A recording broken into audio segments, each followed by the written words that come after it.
Hey, what's up again, Dream Teamers? It's Kellen again, back with another Dream Team guide for you. This time we're going to be focusing on how to improve your aim, because if you can't shoot, you can't win. So strap in, because now it's time for aim practice. Now, you've probably heard this a million times before, but try going to bed at the same time every day, and the same goes for waking up. Make sure that you're getting all your necessary vitamins and nutrients from the food you eat. Yeah, boy. Develop yourself physically by alternating your training with other types of activities, like walking outside, running, or going to the gym, because those can all have a tremendous impact.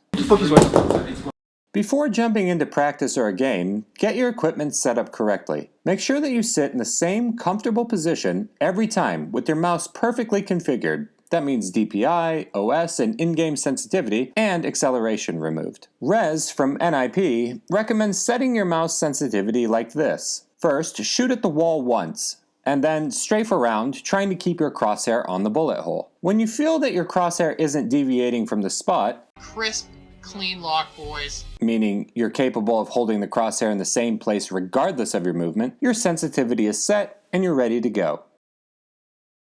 People often talk about aiming as a single skill, but it's more of a complex web of skills. The first one that we're going to talk about is Aim Hero. The slogan for this software actually is an ultimate solution for practicing firing accuracy to do better in FPS games, and it can be bought on the Steam platform for just $4.99. It's not connected to CSGO gameplay and is used to warm up a player's basic mechanical skills, such as reflexes and aiming accuracy. If you don't want to pay for Aim Hero, there is a free alternative which does basically the same thing. It's called the Aim.Pro, a site which provides similar options but in a different form.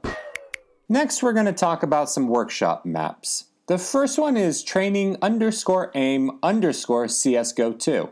If you combine the functions we talked about with Aim Hero with CSGO mechanics, you get the Training Aim CSGO2 map. In several steps, you practice the same skills, but with a particular CSGO weapon in hand instead of a cursor or a cartoon animated weapon. Practice your flicks here and get them ready for your game. You can also practice the speed of your reactions and spray control here, but when you're looking specifically for spray control training, there's a better option.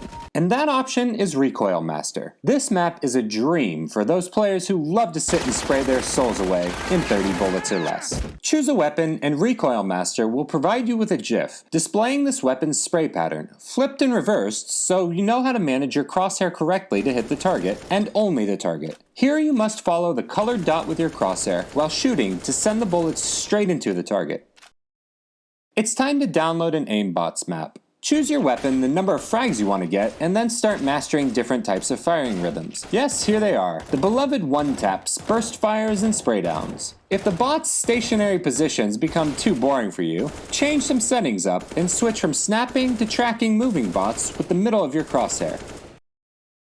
Next up are the Prefire maps. We've arrived at the transition point between practice software and the game. Here, we're going to practice another crucial part of aiming, which is crosshair placement. To avoid unnecessary delays for flicks, implement the habit of aiming at head level only. Try to predict his possible positioning while holding particular angles. When you're practicing on Prefire maps, you should try out some shoulder peeking, which is based on counter strafing, a type of movement which, you guessed it, is another important aim training aspect. And now we're on to aim maps. This is the battlefield, where players have been immortalized since the game was released. Winning on this map has a lot to do with shoulder peeking, pre-firing, and types of shooting. The same as on Prefire maps. But we couldn't leave this place out, as it's the origin of aim practicing. Now we're moving on to Deathmatch. This is the world of infinite running and gunning. When it comes to face-to-face showdowns, the player with a better map awareness, precise movements, reactions, and the ability to switch between different firing rhythms, depending on the distance, usually comes out on top. And lastly, we're going to talk about competitive CSGO. It wasn't all that unexpected, right? The most powerful boost of any in-game skill, including your aim, you get by playing competitively. This is the place where you're the most focused, where you're pushed to the limit to perform your best, where the result matters. To sum it all up, practice really makes perfect. Now you've got all the necessary tools to start bettering your aim and other game aspects to become a new CSGO prodigy. Do you want to become one? It's all up to you. Keep up with dreamteam.gg for more ways of developing your skills. And make sure to subscribe to our channel. All the cool kids are doing it.